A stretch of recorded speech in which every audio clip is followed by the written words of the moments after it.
In March 2003, the United States launched a controversial invasion of Iraq, citing the threat of weapons of mass destruction and ties between Saddam Hussein's regime and al-Qaeda as justification.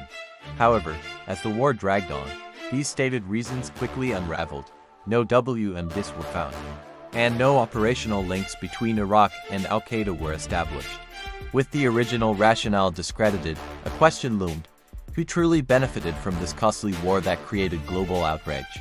An examination of the potential beneficiaries provides insight. The United States itself emerged with severely damaged global credibility, a mounting trillion-dollar price tag, and heightened terrorism threats. All companies saw unanticipated profits but faced chaos in their Iraqi operations. One entity, however, reaped substantial geopolitical gains from the war's outcome: Israel. Prior to the invasion, Iraq, Iran, and Syria formed the core resistance to Israeli expansionism in the region. Saddam Hussein's secular Arab nationalist regime was the most vocal supporter of Palestinian aspirations. By destroying this threat, the Iraq War effectively neutralized the greatest adversary to Israel's vision of a greater Israel dominating the Middle East. The war dismantled Iraq's military, fractured its governing structures, and potentially fueled a civil war that could lead to the country's dissolution.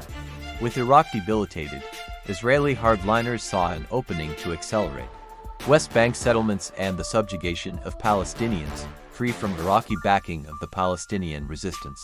Moreover, the invasion was just one phase in a broader Israeli influence strategy.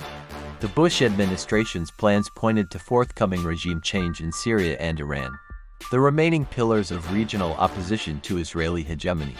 Leaked documents revealed the Zionist lobby exerting profound influence over U.S. foreign policy decisions that aligned with Israeli interests, sometimes at the expense of American strategic priorities.